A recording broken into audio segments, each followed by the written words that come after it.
ഒരാളുടെ മോട്ടിവേഷനും ട്രെയിനിങ്ങും എത്രത്തോളം മറ്റൊരാളിനെ സ്വാധീനിക്കും എന്നുള്ളതിൻ്റെ ഏറ്റവും വലിയ ഉദാഹരണമാണല്ലേ ഡ്രൈവിംഗ് പഠനം. അപ്പം ഞങ്ങളിതേ ഡ്രൈവിങ്ങിന് കൈതെളിയാൻ പോയപ്പോൾ ഉള്ള വീഡിയോ ആണ് കേട്ടോ. ശരിക്കും പറഞ്ഞാൽ ഒരു 4-5 മാസം മുന്നേ എൻ്റെ ഗാലറിയിൽ കൂടി പറ്റിയ വീഡിയോ ആണ് കേട്ടോ. പക്ഷെ അത് ഇടാതിരിക്കാൻ എനിക്ക് തോന്നുന്നില്ല.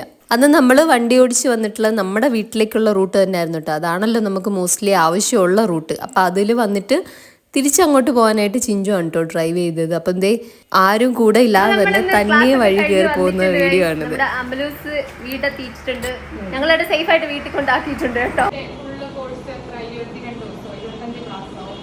ക്ലാസ് പറഞ്ഞിട്ട് കാര്യമില്ല മോളെ, നമ്മൾ പഠിക്കുന്ന പോലെ ഇല്ല. ചിലർ പെട്ടെന്ന് പഠിച്ചെടുക്കും, ടൂ വീലറൊക്കെ. ചിലർ മനുഷ്യർ കൊടുക്കുന്ന ധൈര്യത്തിന്റെ ബലത്തിലായിരിക്കുമല്ലോ നമ്മുടെ ജീവിതം മുന്നോട്ട് പോകുന്നത്. ജീവിതം എന്ന് പറയുന്നത് ഒരു ഡ്രൈവിംഗ് പോലെ തന്നെ അല്ലേ. നമ്മൾ മുന്നോട്ട് എത്രത്തോളം വണ്ടി ഓടിക്കുന്നോ, എത്രത്തോളം ശ്രദ്ധിച്ച് ഓടിക്കുന്നോ, അത്രത്തോളം ബ്യൂട്ടിഫുൾ ആയിരിക്കും. നമ്മുടെ ഡ്രൈവിംഗ് സ്കൂൾ ഈ സംഭവങ്ങളൊക്കെ ഡിസ്പ്ലേക്ക് വെച്ചിട്ടുണ്ട്. അതുപോലെ തന്നെ പഠിക്കാൻ വരുന്ന കുട്ടികൾ ആദ്യം ഇതൊക്കെ പരിചയപ്പെട്ടതിന് ശേഷമാണ് കേട്ടോ നമ്മൾ ഡ്രൈവിംഗ് ക്ലാസ്സിലേക്ക് എൻ്റർ ചെയ്യുന്നത്. അതുകൊണ്ട് തന്നെ നമുക്ക് കുറേ കാര്യങ്ങളൊക്കെ മനസ്സിലാക്കാൻ പറ്റും, നല്ല രീതിക്ക് പഠിക്കാനും പറ്റും.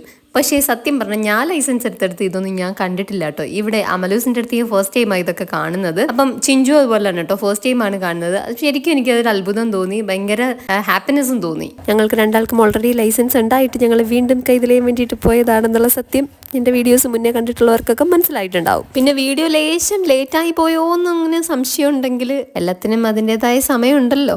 നമ്മൾ പറഞ്ഞു വന്നത് ഒരു മനുഷ്യൻ മറ്റൊരു മനുഷ്യന് കൊടുക്കുന്ന ഒരു ധൈര്യത്തിന്റെ പുറത്താണ് നമ്മളെ ജീവിതം മുന്നോട്ട് പോകുന്നത്. ആ ഒരു ധൈര്യം കൊടുക്കാൻ ചിലപ്പോൾ ഒരാളില്ല എന്നുണ്ടെങ്കിൽ നമ്മൾ അവിടെ ഓഫായി പോവുകയല്ല കേട്ടോ വേണ്ടത്. നമ്മൾ സെൽഫായിട്ട് മോട്ടിവേറ്റ് ആകുക. ഒരു മനുഷ്യൻ ഡൗൺ ആയിരിക്കുന്ന സമയത്തിന് മറ്റൊരു മനുഷ്യന് കൊടുക്കാൻ പറ്റുന്ന ഏറ്റവും വലിയ സപ്പോർട്ട് എന്ന് പറയുന്നത് ഫിനാൻഷ്യൽ സപ്പോർട്ട് മാത്രമല്ല കേട്ടോ, വാക്കുകളോട് കൊടുക്കുന്ന സപ്പോർട്ടും ഭയങ്കര വാല്യുബിൾ ആയിട്ടുള്ളതാണ്. എന്താ ഞാൻ പറഞ്ഞത് ശരിയല്ലേ?